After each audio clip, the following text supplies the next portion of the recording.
أعوذ بالله من الشيطان الرجيم بسم الله الرحمن الرحيم الحمد لله الذي أنزل على عبده الكتاب ولم يجعل له عوجا السلام عليكم ورحمة الله politics কি? অনেক রক্তচোষা পোকা যে উকুন তাকে কি পলিটিক্স বলা হয়? মার্কিন কৌতুক অভিনেতা রবিন উইলিয়ামের মতে অনেক রক্তচোষা পোকা যাকে আমরা বাংলা ভাষায় উকুন বলি, সেটা তিনি বুঝিয়েছেন পলিটিক্স এর অর্থ হল অনেক রক্তচোষা পোকা উকুন। এটি হচ্ছে গ্রিক শব্দ, এর মানে হচ্ছে পলি প্রচুর, অনেক, আর টিক্স এটা হচ্ছে ল্যাটিন শব্দ, এর অর্থ হল রক্তচোষা পোকা। মুঘল, ব্রিটিশ ভারত, পাক বাংলার ও স্বাধীন বাংলাদেশের যুগে সামান্য কিছু মুনাফিক দুমুখদেরকে দেখা মেলে। সেই যুগেও ছিল, অতীতেও ছিল, আজও রয়েছে। এরা মূলত মতলববাজ, নিজেদের স্বার্থ ছাড়া কিছুই এরা বোঝে না।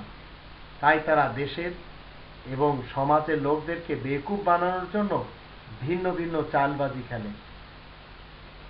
অনেক জেনাখোরদেরকে আমরা দেখতে পাই, অশ্লীল কর্মকারীদেরকে দেখা যায় তারা নিজেদের পাপকে ঢাকার জন্য সমাজের সামনে ধর্মের লেবাস পরে, বোরকা এবং হিজাব পরে ফেসবুকে ফটো আপলোড করে, ইউটিউবে দেয় এবং জাতির সামনে বলে আমরা তওবা করেছি। কিছুকাল পূর্বে কিন্তু তারা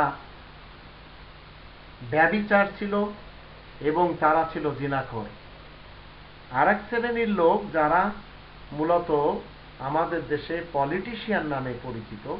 তো অনেক পলিটিশিয়ান তারা কি করে, পার্টির থেকে যখন বিতাড়িত হয় অথবা তাদের দিকে যখন সুনজর না দেওয়া হয় পার্টির পক্ষ থেকে, তারা পার্টির থেকে না বেরোয় পার্টির লোকদেরকে বদনাম করে, যদিও সেই পার্টির লেভেল তাদের গায়ে ঝুলানো থাকে।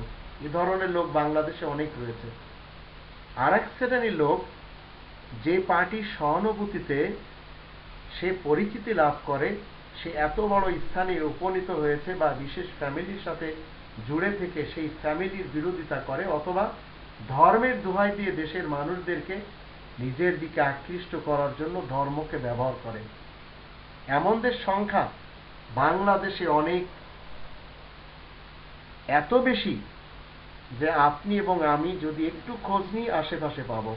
তো মুসলিম আমরা যারা রয়েছি এমনদেরকে বর্জন করে চলতে হবে, কারণ এরা পলিটিক্স, এই যে পলিটিক্স, এরা হচ্ছে সমাজের, দেশের রক্তচোষা পোকা উকুন। সবসময় আপনার মাথায় চুলকানি করতে থাকবে এরা, আপনার ব্রেনের উপরে টর্চার করবে।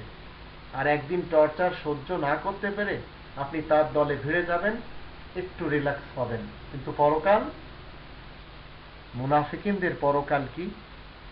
কোরআনে 4 নম্বর সূরা আন-নিসায়ের 142 এবং 143 নম্বর আয়াতের দৃষ্টিতে আমরা এই সকল পলিটিক্স করে যারা, এই সব পলিটিশিয়ানদেরকে একটু দেখে নেব।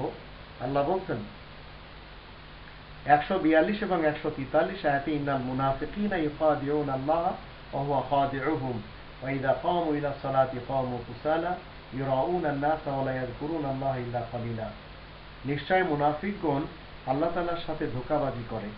বস্তুত আল্লাহ বলছেন তিনি তাদের উপর শাস্তি দেন, আর যখন তারা সালাতে দাঁড়ায় তখন শৈথিল্যের সাথে দাঁড়ায়, খুব বেশি নিজেকে কাবু করে দাঁড়ায় কেবল লোক দেখানোর জন্য, এবং আল্লাহকে তারা অল্পই স্মরণ করে। মুযাবযাবিনা বাইনা যালিকা লা ইলাহা ইল্লা ওয়া লা ইলাহা ইল্লা ওয়া মান ইউযলিলিল্লাহু ফালান তাজিদা লাহু সাবিলা। দোটানার দোদুল্যমান, এরা দোটানায় থাকে, দোদুল্যমান অবস্থায় থাকে, একদিন এ পথে একদিন ও পথে, একদিন এই পার্টিতে একদিন ও পার্টিতে। সুবিধার জন্য যে পার্টিতে গেলে সুবিধা হয়, না এদের দিকে না ওদের দিকে। তারপরে আল্লাহ বলছেন, যে ব্যক্তি আল্লাহ থেকে পথভ্রষ্ট হয় তুমি তার জন্য কখনো কোনো পথ পাবে না। এখন আপনাকে এবং আমাকে জানতে হবে, এই অনেক রক্তচোষা পোকা যে উকুন যেভাবে মাথাতে লেগে থাকে আর নাছোড়, এরা কখনো মাথা ছাড়ে না, চুলের গোড়া আঁকড়ে ধরে, মৃত্যু হয়ে যায় তারপরেও আঁকড়ে ধরে। তো সমাজে এই ধরনের পলিটিশিয়ান যারা রয়েছে, পলিটিক্স এইভাবে যারা করে, তাদেরকে বর্জন করে চলতে হবে।